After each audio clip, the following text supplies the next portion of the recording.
I heard about the Big Bang Theory, and I told my agent, I was like, just please get me a meeting.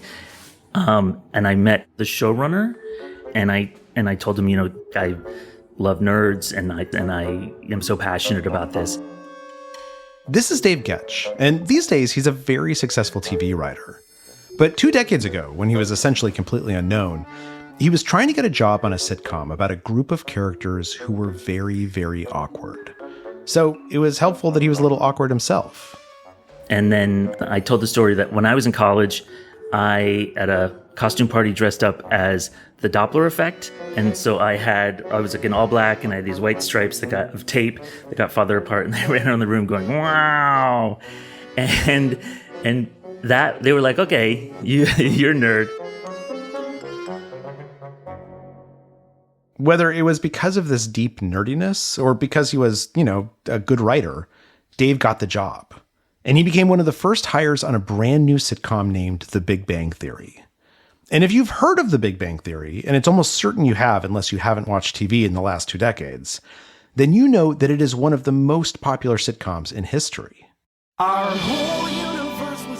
Over its 12-year run, The Big Bang Theory earned 55 Emmy nominations. It was one of the longest-running TV shows in history, lasting longer than Cheers, Friends, or even MASH. When the show finally went off the air in 2019, 25 million people tuned in to watch the last episode. But back in the mid-2000s, when Goetsch and the other writers were trying to figure out how to make this show, they confronted this very basic problem. The show is about a group of physicists and engineers who are constantly befuddled by how to communicate with anyone who's not a scientist. That's what the humor of the show is built on, this basic conversational awkwardness. They're bad at talking to women. They're incapable of expressing their own emotions. They know everything about the birth of the universe or Schrodinger's cat, but they have no idea how to deal with their landlord or talk to a cashier at the grocery store or ask someone out on a date.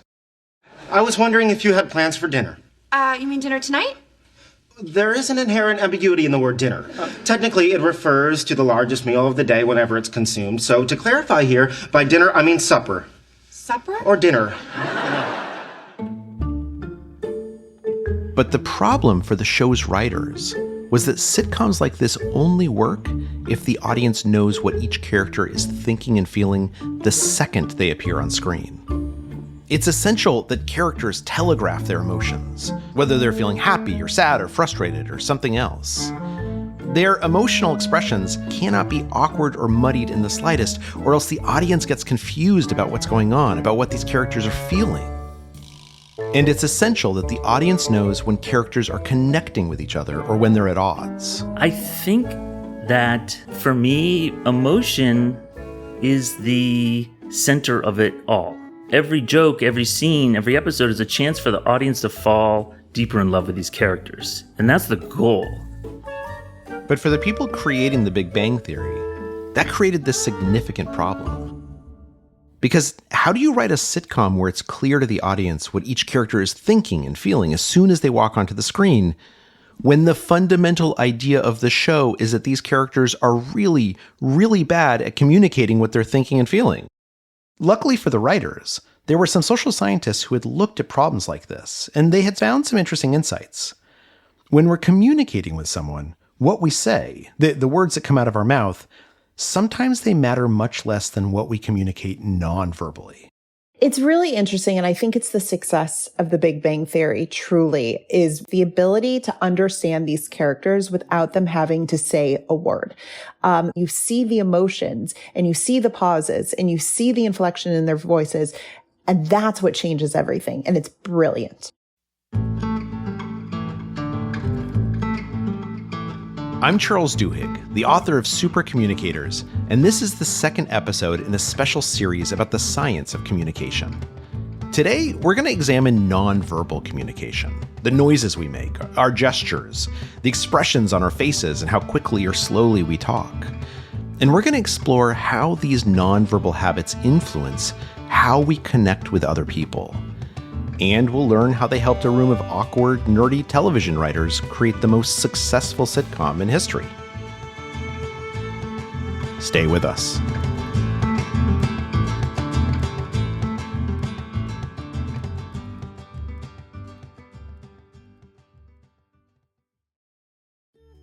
This message is brought to you by Apple Card. Applying for Apple Card is quick and easy.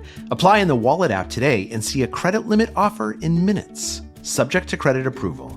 Apple Card by Goldman Sachs Bank USA, Salt Lake City branch. Member FDIC. Terms and more at applecard.com. We're back. And before we dive into the Big Bang Theory, we need to talk about what we mean by nonverbal communication. So nonverbal communication is a lot of things. I think what a lot of people think about is body language. This is Dustin York, a professor at Maryville University who studies nonverbal communication. But it's also things like time. If you're late for a meeting, that's nonverbal communication. That one friend that has the huge office furniture, that's communicating something, right? Even tone and how you speak, that's technically nonverbal communication. So outside of the words that you choose to say, that's all nonverbal communication. And it really affects how people perceive you. Dustin got into thinking about nonverbal communication in a kind of unusual way while he was working in politics. I worked on the 2008 Obama campaign, and that was the first time I got to see some of that media training in the nonverbals, like when to take your blazer off, lighting on the stages of auditoriums, those kind of things, and fell in love with it. I thought it was so cool. I would just stay up at night and read articles. That's where I fell in love. So when I watch a debate on TV or when I see a CEO come out and speak, there's actually all this stuff going on that I'm not even aware of to shape how I view that. Charles, I'll show you all behind the scenes. So like, not the most glamorous job, but I would have to go in auditoriums up a ladder and change light bulbs because certain light bulbs would make your skin look the healthiest. So there'd be a box for each politician. I'd be up there in like these, university, dirty, dusty rafters changing this. Or I'll give you this one. When a politician or a CEO comes out, right, they will tend to pick out 2 or 3 people in the audience and they point like, hey, how are you? And wave. They have no idea who those people are. They've never met those people ever, but they're trained because they make it seem more personal. So all these little tricks help increase credibility, trust, likability across the board. Dustin eventually left politics and he went back to school to work on a PhD in communications. And he kept wondering why all these nonverbal tactics were so powerful. When we think of language, we usually think about the words we say, right? But this was an aspect of communication that was essentially word-free. It's actually something Dustin had started wondering about when he was in high school. Like I was a people watcher. Like I loved people watching. Like at the mall, I liked people watching. At restaurants, I was just fascinated by why do some people come in and people gravitate toward them? Probably because I wanted to be cool and, girls to like me. But at the time, it was just like, how are these people figuring this out? It's kind of an interesting question because I think we tend to say it's charisma, right? Like we tend to look at these people and we say they've got riz, but actually they're not that charismatic. They're not that much more interesting. They're not that much more attractive. There's something about how they present themselves that makes people feel like they can connect with them. Yeah. Absolutely. And here's the secret. There's certain nonverbal tricks to kind of feel like your personality is a warm personality. That comes across as I want to be around that person more. I like that person. They make me feel good. And there's certain cues that you can use to kind of balance that out. As Dustin starts working on his PhD, he begins studying those cues, the almost subconscious ways that people's bodies and their tone of voice affects whether other people want to get to know them. Like, in a meeting, if you're at a table and it's a sales meeting, et cetera, and your hands are underneath the table, okay? Trust, credibility, likability, they all go down. Anytime we see someone's hands, we trust them more. There's an evolutionary protective element here to trust of seeing someone's hands. So just simply sitting at a table with your hands under the table, all those subconscious triggers start saying, I don't know what it is. There was something weird. I don't know. We didn't connect as well, but no one says, oh, I couldn't see their hands. No one says that, right? It's that subconscious level. Okay. So let's say I'm having a conversation with a stranger, but it's someone that I really want to connect with. It's a new coworker. And I'm going to put my hands on the table. What do I want to pay attention to that might tell me what they're feeling? One is look at the shoulders. Okay. So a pro tip. If you want to look confident, Look at the distance between your earlobe and your shoulder. The farther your shoulder is away from your earlobe, the more confident you look. Anything else that I should be paying attention to or looking for? One thing you can actually do to cause the other person to warm up, right, is what's called a 3 nods. So you probably know that the bobblehead person that's just constantly bobbing their head, yes, that's too much. But 3 very slow nods of your head and what's called an eyebrow flash. Basically, it's your eyebrows go up, again, for 2 seconds. To do this once every couple minutes. Don't be a character out of it. But using those 2 techniques, the 3 nods, the eyebrow flash, actually causes the other person to feel more confident and speak more. And why is that? Is that because these clues that we send that we're not even aware that we're sending, are they more revealing than what we decide to do in a conversation? 110% yes. As Dustin got deeper and deeper into this research, he found one big lesson that kind of linked together all these different nonverbal cues and findings. There was one kind of nonverbal habit that, more than any other, seemed to help people feel connected to each other. When people would mirror each other, when they matched their expressions or their gestures or their posture or tone of voice, as long as it was done in a genuine way, it made everyone in a conversation feel like they were in sync, like they were really hearing each other, like they were connecting. So I'll give you an example. If you're buying a new car, you go to the car lot, you're talking to the salesperson, and you lean on the car, right? And wait a couple seconds, and that salesperson, if they're trained, will also lean on the car, right? So they sort of mirror your nonverbals. It's not comically, so they're not just miming what you're doing. It's wait some time. If you cross your legs, the other person. Here's why it's important. This new stranger, if they look similar to me, I trust you more. You're part of my quote unquote tribe. Humans are wired to trust a tribe because we have thousands of years of needing a tribe to survive. So if you look similar to my tribe, then I trust you more. I'm more open to what you have to say. You can be more persuasive. And it's worth noting that this instinct Dustin mentions here, trusting people because they're similar to us, it's been proven again and again in experiments. But of course, there's also a downside to it, right? Because if I get too caught up in the wrong kinds of similarities, the superficial ones, like whether we look the same or live in the same neighborhood, then this instinct can work against me. I might get duped by someone, or I might feed a harmful bias, the kind of tribalism that keeps us apart, or I might come off as untrustworthy. Let me ask, because there's this prejudice about car salesmen, right? That they mirror you, that it's very manipulative, and it can come off as very phony. Like, where is the line between me showing you I want to connect with you and me showing you that I'm trying to pull one over on you?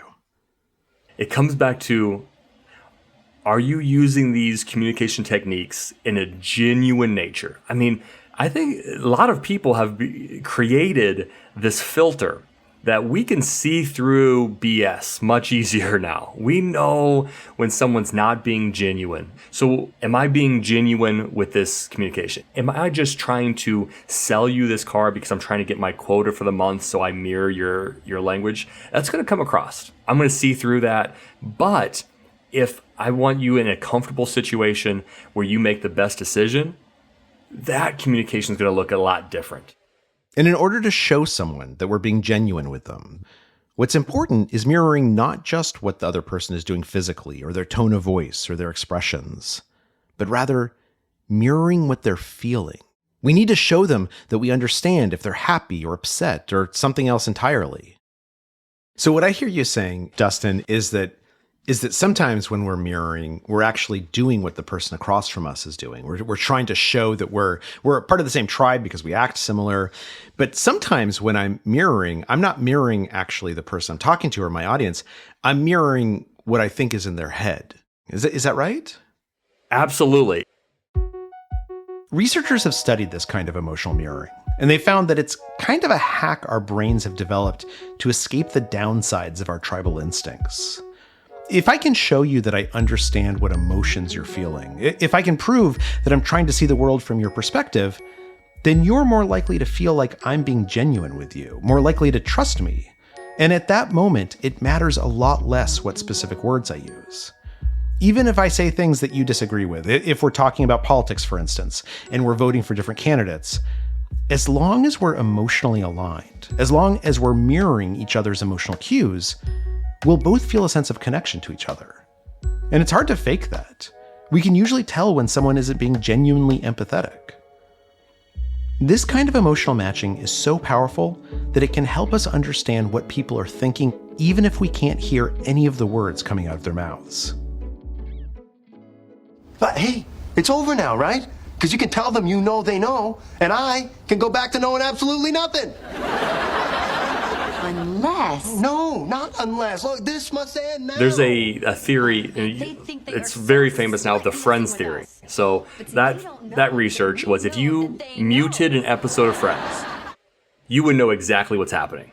You would know when Joey did something embarrassing and then Monica is getting on to Joey. You may not know every single joke, but you would understand the entire story. So what we're seeing is media is just playing off of society, right? We do this every single day.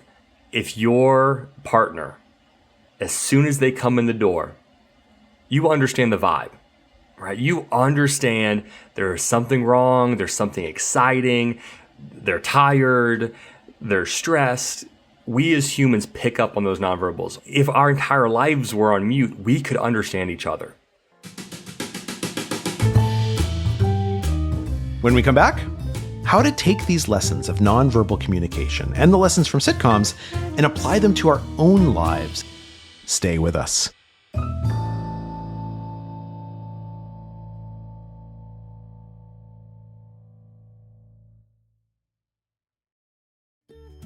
This message is brought to you by Apple Card. Apple Card is everything a credit card should be. It's easy to manage, built to be secure, and gives users up to 3% daily cash back on every purchase.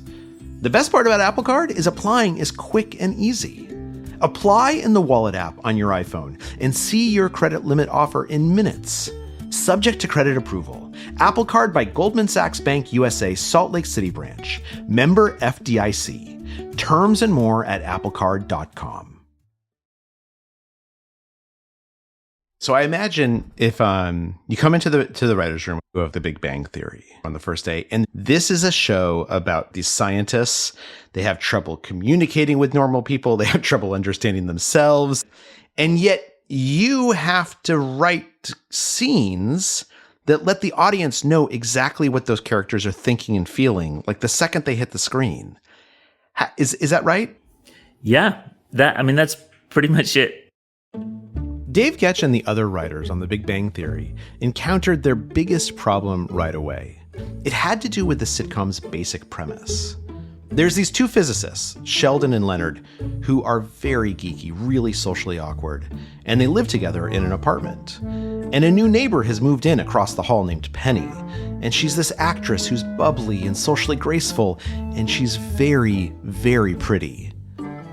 So how do you write these two awkward physicists interacting with Penny to show how uncomfortable they are talking to this beautiful woman, but also in a way that the audience knows what everyone is thinking and feeling? You can see the solution they came up with in this scene, the first time that Leonard and Sheldon meet Penny. New neighbor? Evidently. Significant improvement over the old neighbor. Oh, hi. Hi. Hi. Hi. Hi. Hi. We don't mean to interrupt. We live across the hall. Oh, that's nice. Oh, no, we don't live together. I mean, It's pretty sitcom-y, right? But you know exactly what each character is feeling based on how they say their lines. So can you walk me a little bit through that scene? Because I'm imagining if I was reading it on a piece of paper, the transcript, it would just look like a series of hellos, but that's not what happens. So what is wonderful is that you see Penny being sincere and saying hello. And you see Leonard clearly in love, and he doesn't want this moment to end. And you have Sheldon, who is not clocking any of that and being confused by why this is still going around. And he's going to keep saying hello. And so you have three really clear attitudes.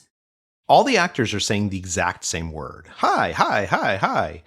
But because each of them are doing it with a different intonation, and most important, because none of those intonations match each other, you, the viewer, you understand what these characters are feeling.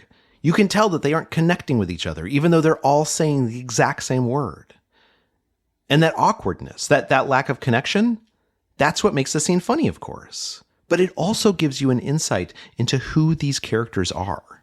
You understand what they're feeling, even if they haven't said anything at all about their emotions. You know what they're thinking, even though they're all saying the same word over and over. Then, a few minutes later, after Leonard and Sheldon leave and they go back to their own apartment, they decide to approach Penny's door again. Should we have invited her for lunch? No, we're going to start season 2 of Battlestar Galactica. I think we should be good neighbors. Invite her over, make her feel welcome. Have a nice meal and chat. Chat? We don't chat, at least not offline. Hi. Again. Hi. Hi. Hi. Anyway, we brought home Indian food. And, I know that moving can be stressful, and I find that when I'm undergoing stress, that good food and company can have a comforting effect. Oh, you're inviting me over to eat? Yes. Oh, that's so nice. I'd love to. Great. The thing to notice about this scene is something you don't even have to see to understand, because you can hear it. But it's not in the words that the characters are using. In this scene, unlike in the last one, each actor is using the same basic vocal syncopation as each other, the same basic energy and tone of voice. Listen again to the end of that exchange, when Leonard, who's usually really nervous and talking fast, when he suddenly slows down to match Penny. Oh, you're inviting me over to eat? Yes. Oh, that's so nice. I'd love to. Great. The actors at that moment are matching each other non-verbally. And so as the audience, we know that these characters are starting to connect. And this was something that the writers and actors did very deliberately. Jessica Radloff, the senior editor at Glamour magazine, wrote a book about the Big Bang Theory, and she talked to almost everyone who worked on the show. Sometimes something wasn't even written in the script, but the actors would find a way to bring an emotion to life because they recognized it in the moment. Like, okay, I see what you're doing, and I'm going to do the yes and technique, which is what is used in improv to be like, okay, let's take this to the next level. And they did that. And this same tactic can also be used in reverse, such as when the writers and the actors want to show that characters are very much not connecting with each other. For instance, a few minutes later in that same episode, Penny comes over to Leonard's and Sheldon's apartment to eat with them, and she sits down in Sheldon's special place on the couch. As you listen to this scene, notice how differently Sheldon and Penny are speaking from each other, how different their voices sound, how the actors are purposely refusing to match each other. Penny, that's where I sit. Sit next to me. No, I sit there. What's the difference? What's the difference? Here we go. In the winter, that seat is close enough to the radiator to remain warm and yet not so close as to cause perspiration. In the summer, it's Just by listening, you know exactly what's going on, right? You know what each character is thinking and feeling, that Sheldon's annoyed and Penny doesn't understand what's happening and Leonard is completely exasperated. And you know all of that not because of what they're saying to each other, because on the face of it, they're not really disagreeing with each other. Rather, you know what they're thinking and feeling because of their tone of voice and the speed at which they speak. Television at an angle that is neither direct, thus discouraging conversation, nor so far wide as to create a parallax distortion. I could go on, but I think I've made my point. Do you want me to move? Well, Just sit somewhere else. fine. There's a basic lesson here for not only writing sitcoms, but for having better conversations in everyday life. As Dustin York pointed out, our brains have evolved to look for similarities. And sometimes that instinct can nudge us to focus on superficial similarities, like, do we look alike? And so our subconscious feeds prejudice and a divisive form of tribalism. But there's another way to use this instinct, to make it into a tool for connection. By searching for deeper similarities, like emotions we have in common, we show that we want to connect with each other. We can show through our gestures or our tone of voice or how quickly or slowly we speak that we're trying to connect with another person by showing that we want to understand how they feel. So, show that you're really excited for someone, or that you hear their sadness, or both of you are kind of amused. When we prove that we want to understand what's going on inside someone else's head, it brings us together. It creates the right kind of tribe. And we communicate our emotions not with words alone, but through everything that surrounds them. When we allow ourselves to show our emotions and listen for others' feelings, we invite them to trust us, to feel closer, to connect. And that's when we start to really understand the other person. So if someone came to you and they said, explain to me what we have learned about nonverbal communication from the Big Bang Theory, what would you say? I would say we need to lean into it more. These characters allowed themselves to let their emotions breathe and speak. And I think there's something really special in that is why this show was so damn good.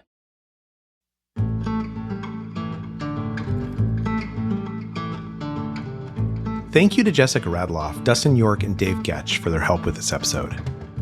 Jessica's book, if you're interested, is called The Big Bang Theory, the definitive inside story of the epic hit series. And you can read more about nonverbal communication and so many other things in my book, Supercommunicators, How to Unlock the Secret Language of Connection, which you can find on Amazon or Audible or best yet at your local bookstore. And you can find me at my website, charlesduhigg.com, that's Duhigg, or on Substack, where I have a newsletter named The Science of Better. Next time on the podcast, how to have the hardest conversations. Whether it's delivering tough feedback or disappointing news, or talking about a topic that itself is pretty hard, like race or religion or politics. They're conversations that are worth having. And so we'll learn some techniques that make them easier and more successful. If you're enjoying the series, why not share it with a friend? Or better yet, rate and review us. That will help introduce the show to even more people. Supercommunicators was produced by Sophie Summergrad and Derek John, who also did the sound design. We had mixing help from Kevin Bendis. Our technical director is Merritt Jacob. Joel Meyer is our supervising producer. I'm Charles Duhigg. See you next time.